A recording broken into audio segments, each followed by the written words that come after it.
আসসালামু আলাইকুম, কেমন আছেন সবাই? আলহামদুলিল্লাহ আমি ভালো আছি। নিপাস কিচেনে আপনাদের সবাইকে স্বাগতম। আজ আমি তৈরি করব রমজান স্পেশাল ক্রাম চাপ তৈরি করতে কি কি উপকরণ লাগছে চলুন যেয়ে দেখি।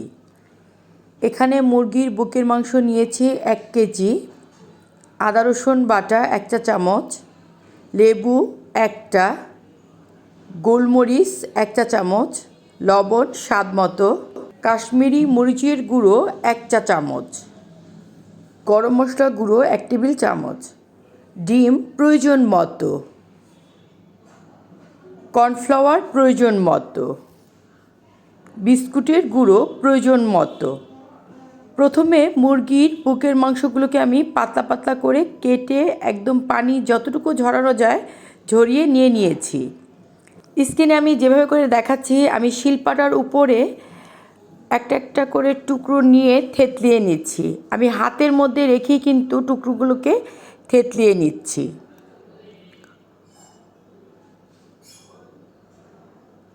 সবগুলো চিকেন আমার থেতলিয়ে নেওয়া হয়ে গিয়েছে। চিকেনটা মেরিনেট করার জন্য আমার এরকম একটা ছড়ানো পাত্র লাগবে। তার মধ্যে দিয়ে দিচ্ছি কাশ্মীরি মরিচের গুঁড়ো, দিয়ে দিব গোলমরিচ গুঁড়ো, দিয়ে দিব গরম মশলা গুঁড়ো।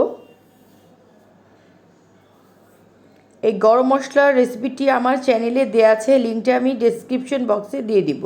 দিয়ে দিলাম আদা রসুন বাটা, দিয়ে দিচ্ছি স্বাদ মতো লবণ,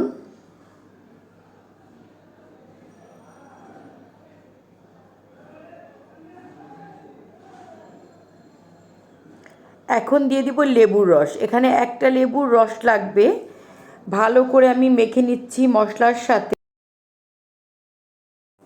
মশলাটা ভালো করে মেশানো হয়ে গিয়েছে। এখানে কিন্তু সম্পূর্ণ লেবুর রস দিয়ে কিন্তু মশলাটা আমি এরকম পাতলা করে নিয়েছি। এখানে কোনো রকম পানি ব্যবহার করা যাবে না। এখন আমি একটা একটা করে থেতলানো চিকেনের টুকরো দিয়ে দিচ্ছি। আমি স্ক্রিনে যেভাবে করে দেখাচ্ছি ঠিক এভাবে করেই কিন্তু চিকেনের মধ্যে মশলা লাগাতে হবে।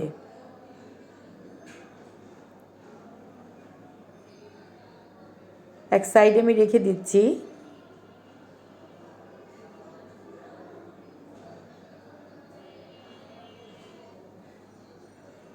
সবগুলো চিকেনের মধ্যে মশলা লাগানো হয়ে গিয়েছে।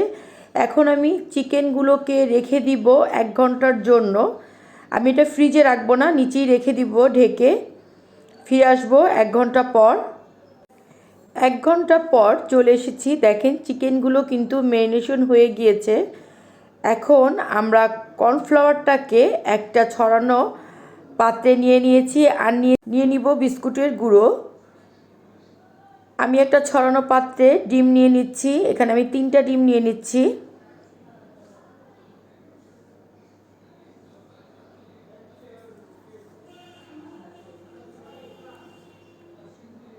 কাঁটা চামচ দিয়ে ডিমটাকে ভালো করে ফেটে নিচ্ছি।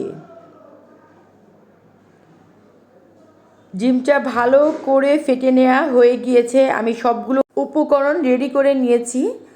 এখন এখান থেকে আমি 1 টুকরো চিকেন নিয়ে নিচ্ছি। চিকেনটা আমি শুকনো কর্নফ্লাওয়ারের উপর নিয়ে নিলাম, এপাশ ওপাশ করে গড়িয়ে নিলাম। দিয়ে দিচ্ছি ফেটানো ডিমের মধ্যে, এপাশ ওপাশ গড়িয়ে নিচ্ছি। এখন আমি দিয়ে দিব বিস্কুটের গুঁড়ায়। দিয়ে আমি ভালো করে চেপে চেপে বিস্কুটের গুঁড়া লাগিয়ে নিব চিকেনের মধ্যে। খুব ভালো করে লাগাতে হবে, চেপে চেপে বসাতে হবে, কোনো অংশ জানি ফাঁকা না থাকে। এখানে কালো দেখা যাচ্ছে, এটা হলো গিয়ে বিস্কুটের গুঁড়ার মধ্যে যে তিল দেওয়া হয় সেই তিল। অনেকেই মনে করবেন ময়লা পড়েছে, না, এটা ময়লা না।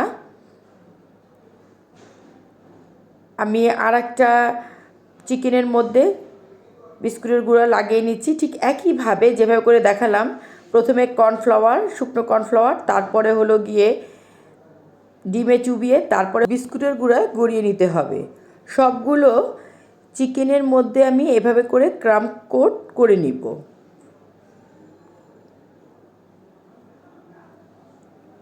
সবগুলো চিকেনের মধ্যে ক্রাম কোট করা হয়ে গিয়েছে। এই চিকেনটাকে ফ্রোজেন করে 1.5 মাসের মতো আমরা খেতে পারবো।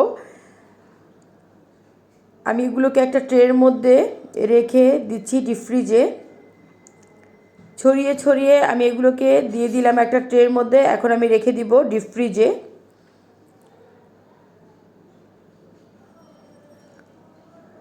6 ঘন্টা পর ডিপ ফ্রিজ থেকে বের করে দেখাচ্ছি, দেখেন কতটা শক্ত হয়েছে। এখন আমি ট্রে থেকে তুলে আমি একটা বক্সে অথবা জিপলক ব্যাগে রেখে দিব ডিপ ফ্রিজে। তৈরি হয়ে গেল মজাদার ক্রাম্ব চপ। আমার রেসিপিটি যদি আপনাদের ভালো লেগে থাকে তাহলে অবশ্যই বেশি বেশি করে ফ্যামিলি ফ্রেন্ডদের সাথে শেয়ার করবেন। যারা এখন পর্যন্ত আমার চ্যানেলটি সাবস্ক্রাইব করেননি তারা অবশ্যই সাবস্ক্রাইব করবেন। ধন্যবাদ।